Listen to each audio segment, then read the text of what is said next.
Welcome back to Leading Our Own Way. Andrew White here, and we're in the middle, or kind of getting into it. Bit of a basketball themed couple of weeks that I'm genuinely pumped about. As you all know, I came from the basketball world in England, came over here to Australia to teach, but got involved in the game quite heavily. And I'm just really pumped. But today's guest isn't just a former pro. He's an NBL legend, a National Basketball League legend for anyone who's living outside of Australia. Listen to this, Lanard Copeland.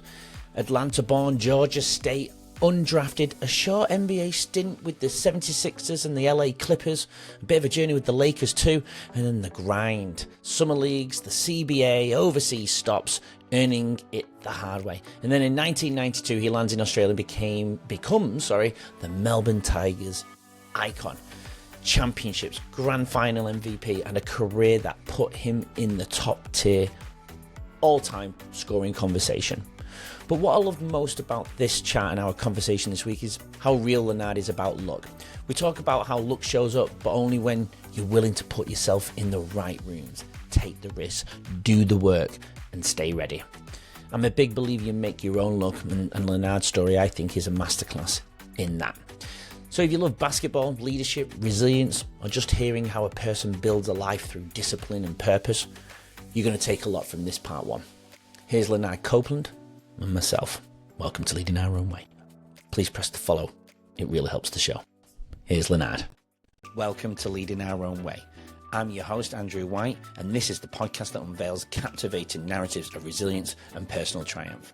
This podcast is for anyone seeking inspiration and insights on overcoming life's challenges. Follow and subscribe, and then we can lead together forever.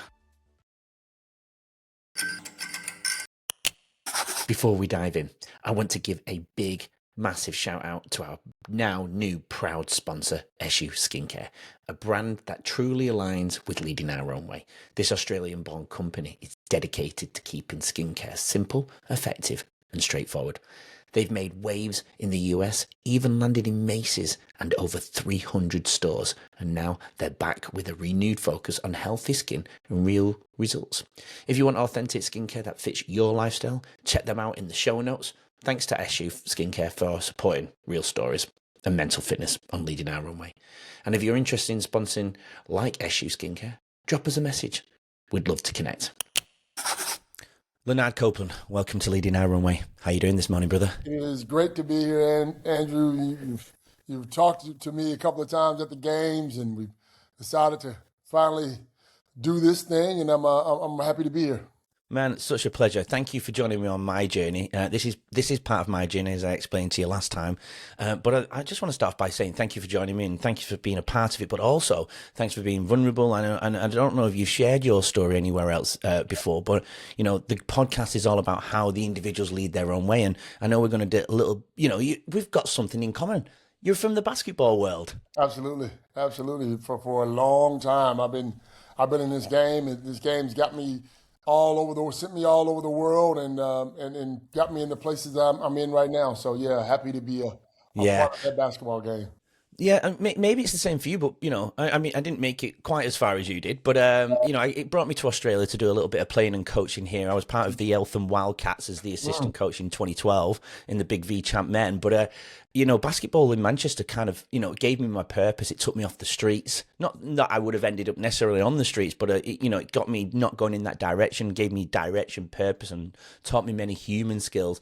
Outside of the actual physical side of things, what has basketball taught you as a human, would you say? Well, I think it's taught me discipline. Being on time, the training, doing things the right way to achieve greatness, I think. And without that discipline, without those in charge guiding me through that journey, then I probably wouldn't have made it as far as I did. I mean, my story is so different than everyone else's, and I think everybody's story is different. But mine sometimes when I listen to myself, I've people ask me about it all the time. So when I listen to my story and I think about it, I go, how did that happen? It's just amazing. I still get amazed at how it happened, and it's just the fickle of fate, I guess. Well, we're going to dig deep into that over the next hour or so. So I appreciate you digging deep again. But this is where we kind of unfold. I really want the people, the viewers, to take away pieces of our journeys. And like you say, what you just said there beautifully, everyone's journey is different, but every journey I think is worth sharing, right? Because I do feel everyone can take pieces away, put it into their life, however they feel fit. And if it means they get over a hurdle a little bit easier, or we can prevent a mental health decline, or wherever, or they're in a messy middle and they're changing direction in their life and they're not sure how to get past it. This is what I want from the podcast, for people to take away. Look, this is not a basketball podcast. This is more around probably self-help, education, and mental health awareness. But I've had quite a few ballers on the poddy. I've had your good friend, old colleague, Mr. Giddy, amazing bloke. We did a bit of coaching together as well. Wayne Peterson, the commentator over at Melbourne, and a few other big V-Champ players from back in the day in the UK and who have played pro over there. And last week I had, who will be on next week, Jordan Kilgannon, the number one pro dunker in the world as well. He's just sent me his shoes. I've not opened them yet, but I need to do a little video to promote that. But all you ballers coming together helps other sports athletes who have suffered with anxiety, for example. I've had many athletes on here that suffer with anxiety, but it's something people don't see because they see a picture in front of them, being confident, playing their thing, but they're still human inside, right? I suppose my opening question to you is, before we get into how you're leading your own way, what is a question you wish people would ask you, but they never do? Well, because of who I am and I'm in the media, I get asked all kinds of questions. Some questions I don't want to answer, and some that I do. But I think that the most popular question is, why'd you come to Australia? I mean, and so when I go into that journey, and then how'd you get here, or how did you go from being in a neighborhood in America, in Atlanta, Georgia, to ending up over here by yourself and then ending up staying here forever? And that story goes along with just my basketball journey. But again, things happen in places that made me wonder, was there somebody up above guiding me, or was there something happening here? Because I made some decisions and some choices back in my day that normal 20-year-olds don't make. I quit jobs and some of the jobs that I quit for a reason, but I didn't have anything to fall back on. Now, call it stupidity or call it luck, but at the end of the day, it all worked out. And so that's sort of where my journey leads me to. Some of the decisions, I look back now and I go, why would you got a job with your friends and you're off to a new journey here. Why would you just all of a sudden quit that, not knowing what was going to happen, what was going to come next, and then things just fell into place. Yeah. Well, it's funny that you bring up the word luck. I always say often to people, I don't believe in luck. There might be an element of luck to it, right? But you created that path. You created that luck. You probably wired your head to go in the direction you subconsciously wanted to go into, and it worked out because you fought for it. Yeah, right? yeah, absolutely. Yeah. I don't know if you want me to get into this story, but I mean, from high school onwards, I loved the game of basketball. But I was a sportsman. I loved every sport. I loved to play football.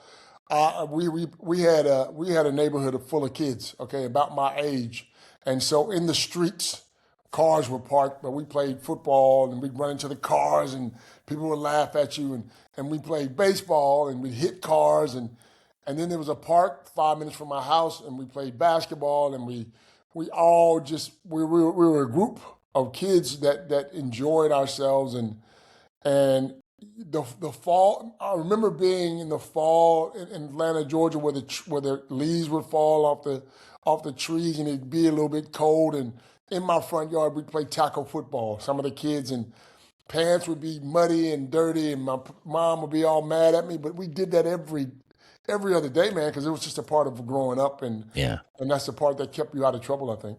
And we will go there, but the flip side to that is it's so sad I don't see people. I mean, I walk my border collie all the time. I'm involved in the game myself, but I don't see children out doing that anymore. I was the same, right? Are you seeing the same thing as me, or not seeing the same thing as me? Exactly the same thing you see now. Everyone's in front of a screen. Everyone's Oh, playing video games. The joy of my childhood was being out in the yard playing some kind of sport or hanging with connecting. my next door neighbor or the guy next door to him and the guy next door to him. There was always some kids around, and we had this famous pecan tree in my backyard, and we couldn't wait till the pecans dropped off the ground to see who could pick the most pecans. You know what I mean? And so that part of me, that part of my childhood, always brings back a smile. I don't care how famous you get or how big you get in life. Those times in my life were the best times ever. And in fact, I remember it being in Atlanta. There's 4 seasons, and it's every time it snowed, it would snow every 2 or 3 years. We wouldn't get it every year. Yeah. So whenever it snowed, it was just the best time ever because you got a chance to go out and run around in the yard and play in the snow. And I remember one Christmas it snowed and it was so cold and so snowy that my mom and dad didn't want us to go outside because it was just too cold. But other kids were out there playing in the snow, and eventually my dad was like, "Look, just go out there. If you get cold, you get cold. Too bad. Just put on." And so those times for me bring back the biggest memories. And and now on my Instagram, every time I see a foreign place with heaps of snow, or New York or Switzerland, I always say, eventually, before I leave this earth, I'm gonna go somewhere where it's freezing and snowy for Christmas because I need another white Christmas in my life. Wow. Yeah. No way. And that's every. I mean, that's every other day or every time I'm on the internet and I see those photos. It brings back. It triggers those memories of my childhood.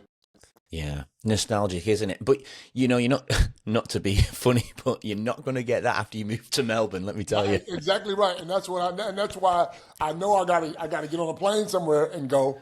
And I've even looked at some of the places, Mount Baw that's not too far from where I live now, where the snow is. But it's nothing like a Christmas. I'm a Christmas freak when it comes to Christmas. I'm 60. I'll be 61 in July. I still need to go to the mall and buy toys, buy something to put under a tree for myself. I'm just that kind of a guy. Oh, I like that. I'm a Christmas is my favorite holiday, and I just have to do it. So yeah. And the basketball season runs over the Christmas period, so I'm guessing you don't get to get away from your media obligations. I don't, but in fact, what I sort of do is I'll put up a tree, and I always buy presents for my kids, obviously, but I always buy me something to open. It sounds like I'm a kid at heart, which I am, but it's just Christmas hits me a different way every year. Where do you think that comes from then? It comes from me as a child. I mean, it was 6 of us in the family, so I'm the youngest of 6. Okay, and so my eldest brother and sisters were a lot older, 17, 18, 19 years older. So I had a sister that worked at Sears and Roebuck, which is like a department store. And she was able to get us all these toys when me and my younger brother. So the house was always full of gifts and toys. Like my mom and dad weren't rich, but we were middle class. We had a big house. And so that part of me always remembered Christmas is all about giving. And then I had an older brother who worked for Delta Airlines, who was back then pretty, I wouldn't say wealthy, but he was making enough money where he could, and he would always buy me something. That was always, every time he came over, he'd give me something, or, you know what I mean? So that feeling. I was the baby of the family. I wasn't spoiled, but they looked after me, so sort of the right way. So I think that comes from just being a child and knowing that, but now everything's different. Like you said, we don't go out and play in the streets with our toys. It's all about video games and being on the internet, and kids miss that fun time. Not to go away from your journey, but just as a side observation, when you're coaching the kids, I feel this, and I'm in education, so I'm around that quite daily, which I'm slowly coming away from because of the podcast. But do you feel different when you are coaching? What in terms of like trying to get the suck? I don't know. I'm trying to get drive into these kids when I'm coaching. The kids don't fall on the floor anymore and dive for the ball and the same anymore, do they? I don't. Well, that's my observation. Do you feel it's different? Do you have to feel like you have to give them extra push, but then you have to be careful how you talk to them because it's a new generation, and that stems from not just the kids but the parents as well. I got a group in Gisborne that I train, and all the mothers sit on the sideline because it's a 6 a.m. to 7 a.m. Training. So they bring their kids in, they sit on the sidelines, and it's all mothers. Like there might be a dad here or there, but it's funny you ask that question because this happens all the time, and I've made a big deal about it. Yeah. When a kid falls on the ground, the mothers will get up and run on the floor, and I'm like, wait, stop. Yeah. I've shut that down 3 or 4 times. It's okay for him to get injured. It's okay for him to get hurt. Stop being, I know you want to be a mom, but you got to understand this is a game and it's going to be rough every now and again. But as soon as the moms run to the kids, they start crying. But if you just go, oh, you're all right, get up, let's go. The kids bounce up straight away and they're ready to go again. Yeah. And so I've shown that example to these parents now. And so whenever a kid goes down now, the moms will look at me first and I just say, sit there, everything's fine, no problems. And everything always ends up fine, touch wood. No one's ever gotten really hurt because these are young kids. They're 6, 7, 8, 9 years old. You're not going to hurt yourself anyway. You might roll an ankle or sprain a knee or something at worst, but just to fall on the ground and have these parents. So the generations has changed. Yeah. Back in our day, your mom or your dad or your brothers would say, get up, and you jump right up and you bounce up and you back on the court again. So that's how it was. That's why I took a break from coaching. I'm actually going back coaching my son, but because I'm so loud and so passionate at the side, it's not because I'm aggressive. It's because I'm so passionate about the game, and I'm sweating more than the kids. That's the problem. They should be sweating more than me. Right. I've got 3 trailing and not running running back on D. I'm like, run, but I'm shouting run because I want you to fight for the ball. Not, I'll just let my teammates do it. That's a whole different podcast, mate. Going back to you then. So I know you do a lot. You mentioned before, and I want you to explain a little bit before we dig into your personal journey of exactly who you are. Tell the world what you're doing, but you said because people do ask you a lot of questions, and I don't need you to tell me the ones that you don't want them to ask, but is there a question that you wish somebody did ask you, but they never seem to? Well, it's a tough one. That's a tough one. I think people, the ones that people ask that I struggle with is why didn't you stay in the NBA? That's the one that I struggle with the most. Like most people.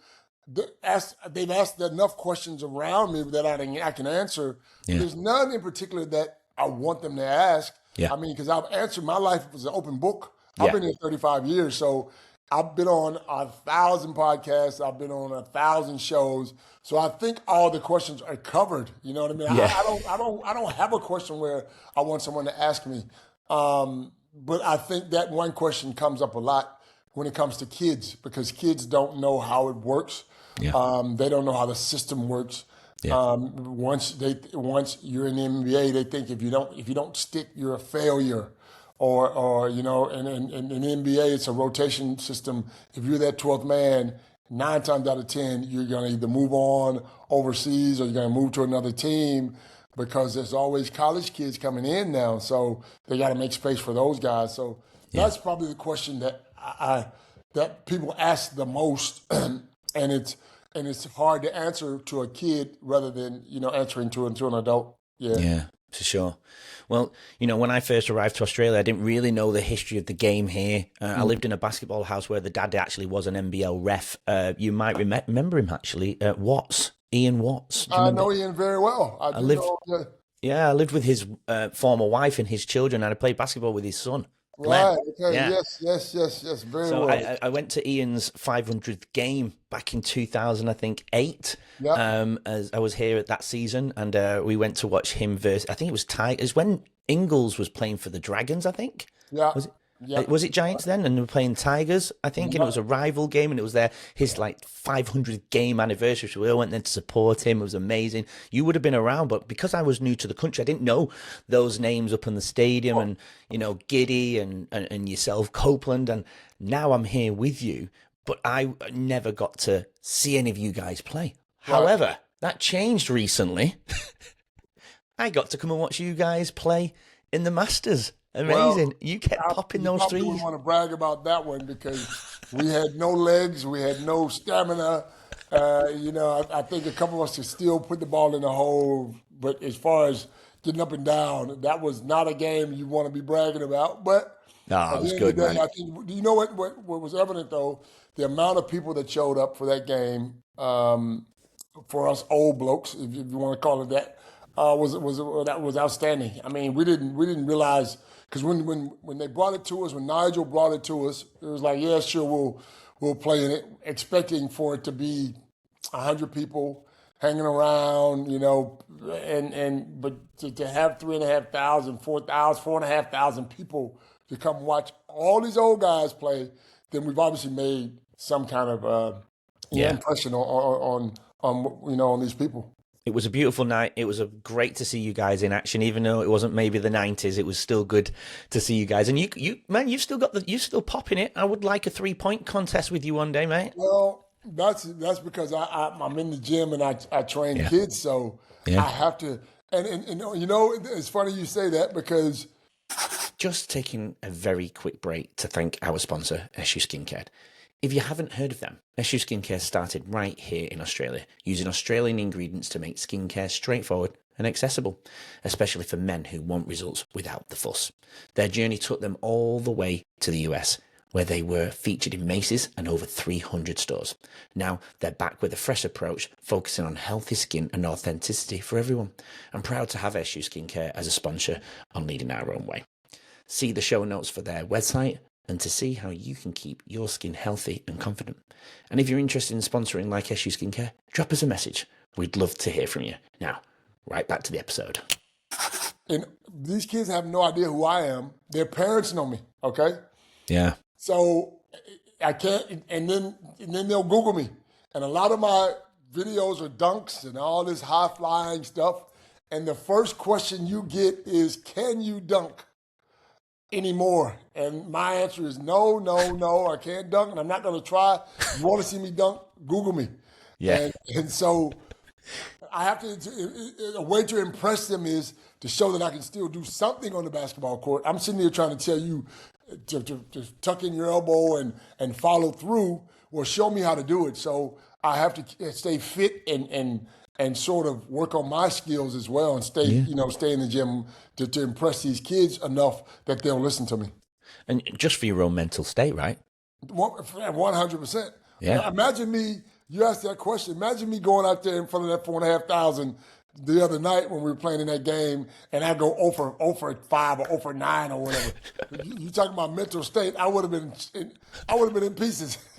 I don't know if I would have been doing this podcast, bro. I'm telling you right now. Where would your mental health, on a scale of 0 being rock bottom and 10 content, or you can choose whatever you would want, where would your mental health sit on that mental health line now, would you say? Oh, I'm content, man. I mean, I'm happy with mental health right now.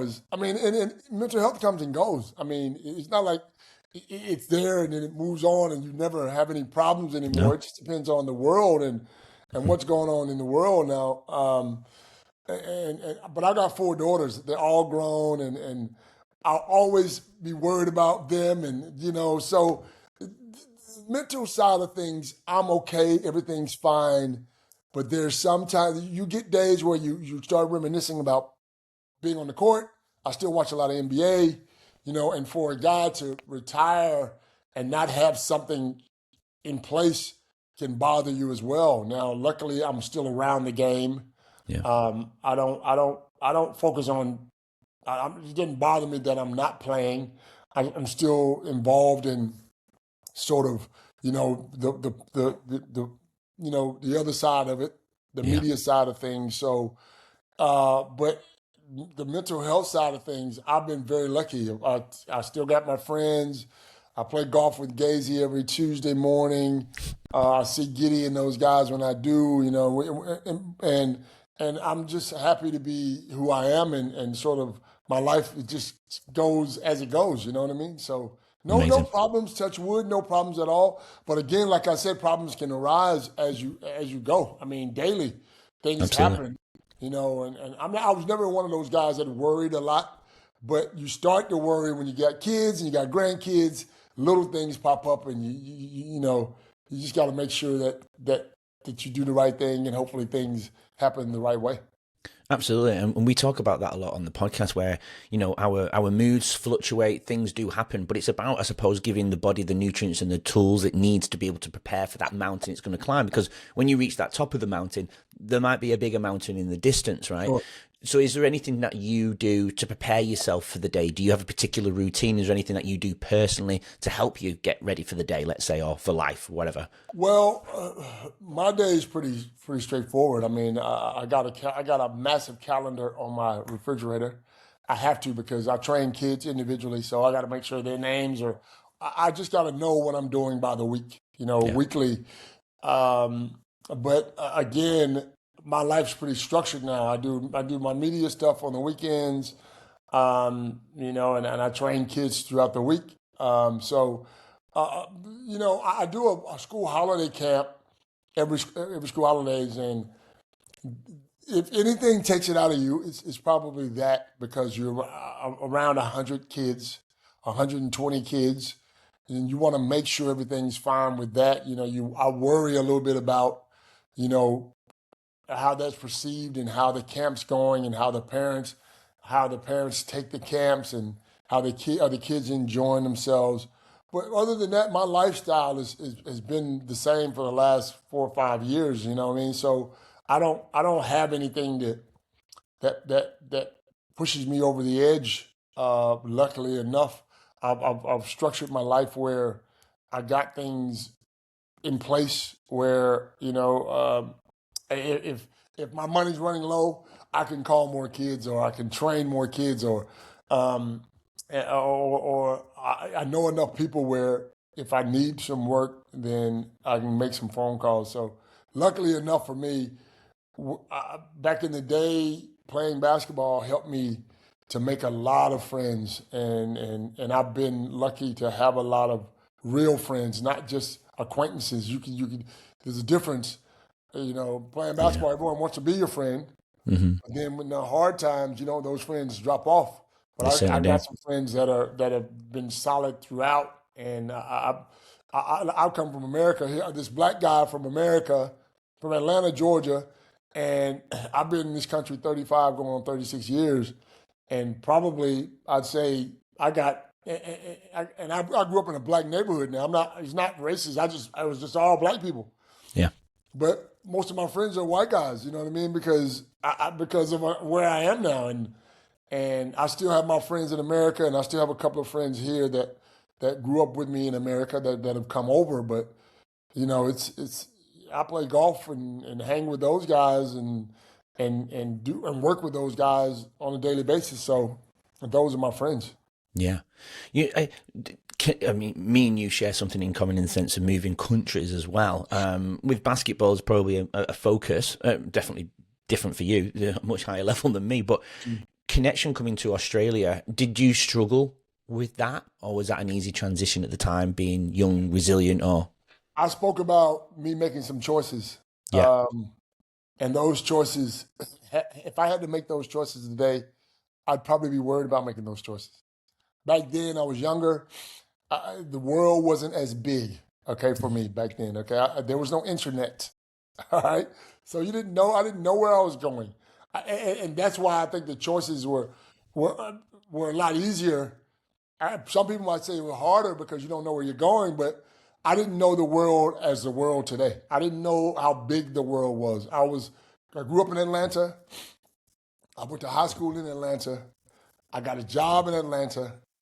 The furthest I'd ever been was probably Florida. I remember going to Disney World in Florida or something like that, but I didn't know of anything else. I'd never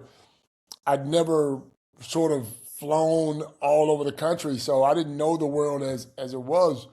And I tried out for basketball in high school and got cut my junior year and my senior year. Again, I played football, I ran track, so I was a sports guy. I just love to be in the team concept and doing something. And my both brothers played football and basketball. Sister was a cheerleader, other sister ran track, and my mom and dad and all of us went to the same high school. So cool. We had a mantelpiece with Booker T. Washington trophies and plaques and ribbons everywhere. And sort of my junior year going into that, I wanted to play basketball. And I remember my brother teasing me about, when am I going to put something on the mantelpiece? Like, we'd have Thanksgiving dinner and my mom would make turkey and ham and all this food, and everyone would come over and eat. And, we'd sit around, and on Thanksgiving, they'd always show an NFL game or something like that, or I think it's, and so we'd sit around and eat our food, and I'll go back and watch the football game or whatever. And brother-in-laws and sister-in-laws were hanging around. And so what happened was, the conversation got on me. When are you going to put something on the mantelpiece? Lenard, you haven't done anything. You love to go out and play sport, but are you going to play basketball? You love it? Nothing. And so my brother that's closest to me, he used to tease me about it. And I said, I'm going to try for basketball. And I got cut. I wasn't good enough. I played in the backyard. I played in the courts. But I didn't know the game enough. But I was, and so then my senior year, I said, I got another chance here. I'm going to go out again. And I got cut again on the first day. How old are you at this point, senior year in America? 16, going into 17 years old. So you weren't a good basketball player at 16, 17, but you made what you're about to explain shortly. Right. Never played on a team or anything. And then I ended up playing on a football team where I didn't play a lot of minutes. And then I ended up running track, cross country. Yeah. But I went back because I got cut, it always stuck in my head, well, I do this all the time. Why aren't I good enough? So it was in my head. I want to play. You get turned down for something. You start thinking mentally, you're going, what have I done wrong? If I can play football, I play football in the streets. Well, I'm good enough to make that team. Yeah. I like to run around the neighborhood. I'm good enough to make a track team. And I got a basketball court in the backyard, and I go to the gym. Why aren't I good enough to play basketball? By that time, I started to grow a little bit. People were asking this question: do you play basketball? Do you play basketball? And it starts sticking in my head, why am I not playing basketball? Yeah. How tall are you, by the way, I Lenard? was then about 6'1", not massive then. My senior year, I started to grow. That's when I really started to grow. But that basketball team I tried out for was very good. Like, they went to the state. And so I know why I wasn't good enough. I never blamed anyone. I didn't blame myself. I just knew I wasn't good enough. But it stuck in my mind. And me being who I was, had no idea what I wanted to do. Did you want to go to college? Well, I wasn't dumb, but I wasn't the smartest guy in the world. I wasn't thinking about college. I was thinking about me and 7 other guys all got a job at the Atlanta Journal-Constitution, the newspaper, like the Herald Sun. And we were the 7 a.m. crew, 7 to 3. And there was a crew from 3 to 10 or 11, and then 11 to 7. But the 11 to 7 crew were the older crew. They are always old men with gray hair and gray beards. They'd come in, and we had a locker room, and we had these uniforms, blue, Atlanta Journal-Constitution, and then your name, Copeland, on it. And I'm sitting there, and in the locker room about 6:30, waiting to go on the shift. And these old guys are coming in from their shift, and they're tired, and they're dragging their feet. And the one guy goes, the young guys are here. The young crew is here to take over. And I'm sitting there, and I've been there 3 months. 3 months, and I'm sitting there going, do I really want to be doing this for the rest of my life? Because I've seen myself, and I've seen these older guys, and they'd been there for 30 or 40 years, and that was a good job. And I'm sure it's, a lot of those guys that I went with now still work there. But it wasn't for me. Yeah. And again, this is one of the decisions I made without consulting anybody. I didn't talk to my parents about it. I didn't talk to my brothers about it. I went in that office, and the boss's name was Marcus Fan. It's funny, I remember his name after 50 years, 45 years. Marcus Fan. I said, Mr. Fan, Can I come and see you? Now he thought something. He goes, what's wrong? What's happened? I said, I just need to have a quick chat. Went in there. 3 months I'd worked there. And he had done the right thing by hiring all of us because we were all friends. One guy got the job, and he brought in another guy, and brought in another guy, so we were all there. And I said, Mr. Fan, I said, listen, I thank you for the job, but I don't think I can work here anymore. He goes, what happened? Did somebody? I said, no, I don't know if I want to be doing this. He took insult, it was always like an insult because he was a boss, and his ship was run the right way, and I wouldn't disagree with him. It was a good job, but it just wasn't the job for me. Wasn't your long-term purpose, was it? Wasn't my goal. So I quit. Now I go home. I quit before the shift started. I quit that like at 7:30 that morning, 7:30. And I get home and my mom's like, what's happened? I said, I quit the job. She goes, what? Where are you going to work? I have no idea. And my sister was there, and she said, well, why don't you go back to school, man? You don't seem like you know what you want to do right now. Why don't you just go back to school and figure it out? So you'd finished high school already when you had this job? High school, right? Yeah. She was trying to get me to go to college. Yeah, got you. And I said, well, I'll look around. Because in Atlanta, there was Georgia Tech, there was Georgia State, and then there was AU Center, which is Morehouse, Morris Brown, and all these AAU centers, colleges, black colleges in Atlanta. And I just had no idea about college, and I was like, I don't know if my grades were good enough to go to college or what. And that next day, I got on a bus, and I went to the city. Georgia Tech and Georgia State were probably 30 minutes apart, and then the University of Georgia was about an hour apart. So I walked down to Georgia State, and I'm walking through the campus, and I'm having a look. Again, no idea about school. I made this decision to quit my job. I have no idea where I'm going. I don't know what I'm doing. I'm just looking around. There was no internet, so I couldn't look it up. You know what I mean? There was no, let's look up Georgia State and see what's going on here. You understand? There was nothing. But I do remember being in the city and seeing Georgia State, the big signs, and seeing Georgia Tech. I knew who they were.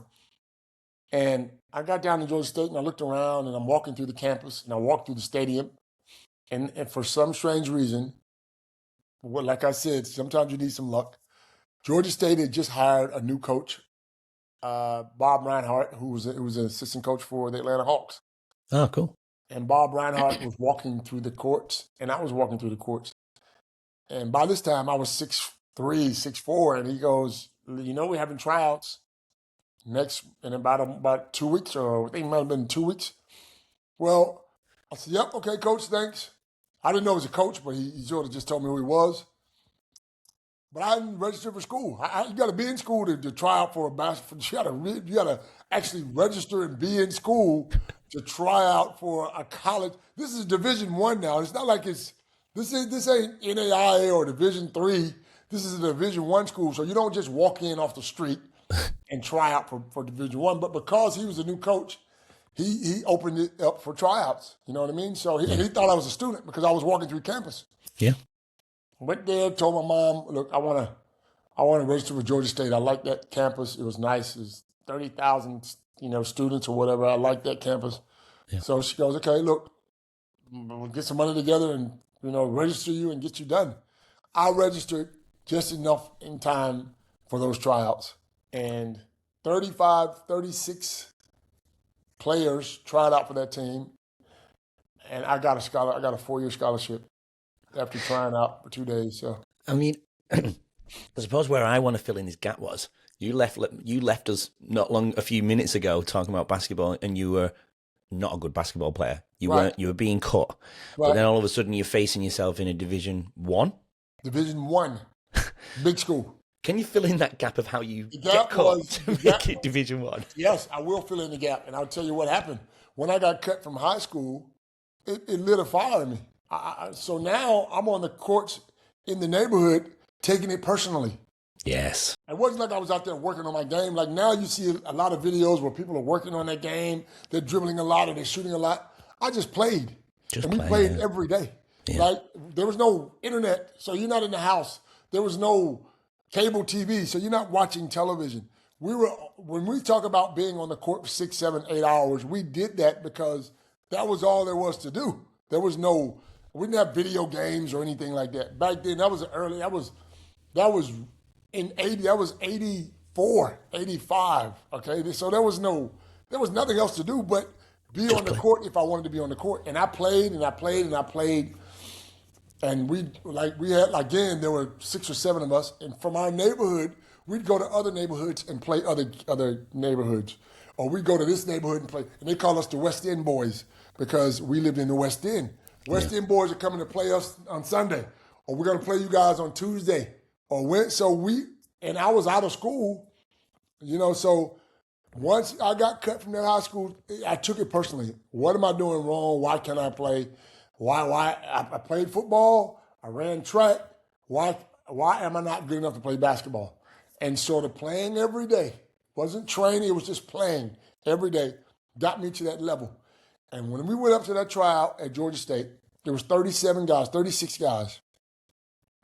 I tried to dunk everything. Now my thing was fly. I could fly. I wasn't a great shooter. I couldn't handle the ball great, but whenever I got that ball close to the rim, I'm going up on you. And I put a couple of dunks together. And I remember we weren't on the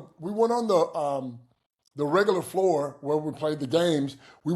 Georgia State had a campus where they had an indoor track and they had 4 levels. And so we were on third floor was the basketball court. The 4th floor was indoor track, but they had volleyball up there. They had badminton or whatever, but then they had 2 goals on the walls. So it was a much longer court, okay? So it was so much more longer than a 94 feet.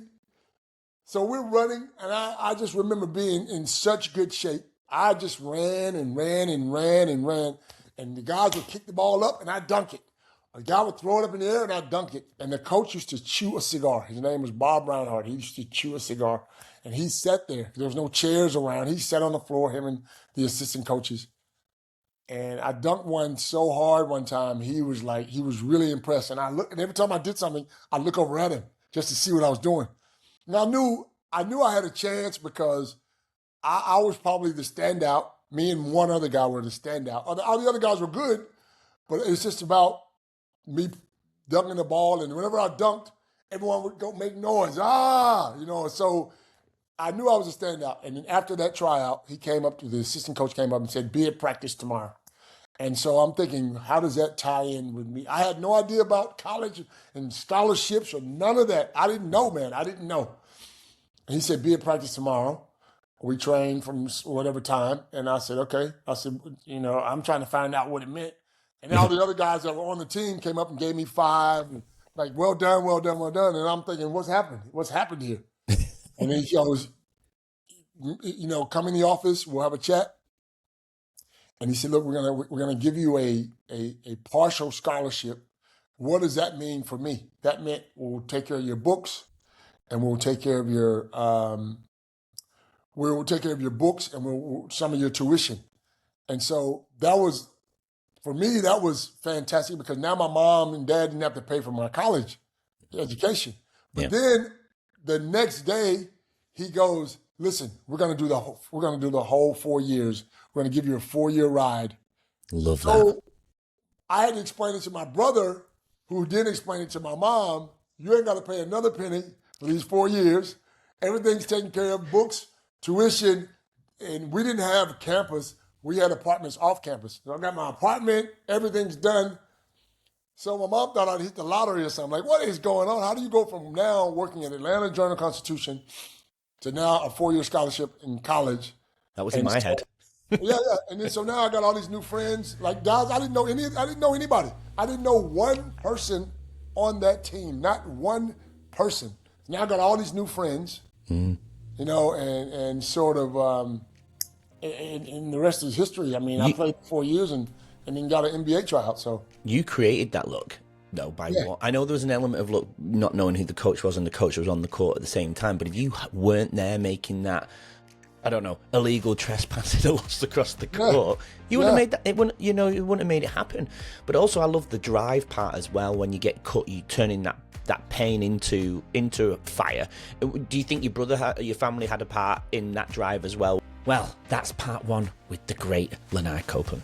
If there's one thing to sit with after this first half, it's this. Look, it isn't some magic that just finds you on the couch. It's when you keep moving, when you're willing to be uncomfortable, when you keep learning, and when you keep showing up even after the setbacks. In part two, we're going to go deeper, the emotional side of the journey, the friendships, the transitions, and what it really takes to keep purpose after the game changes. If this episode and this conversation hits you and touches with you in any shape or, you might have friends and family going through something, share it. Share it with a mate who loves basketball or needs a reminder to stay on course. I'll see you in part two with Lenard. Join us tomorrow to hear more from today's incredible guests and learn valuable insights to help you lead your own way. Don't forget to subscribe. We'll see you then.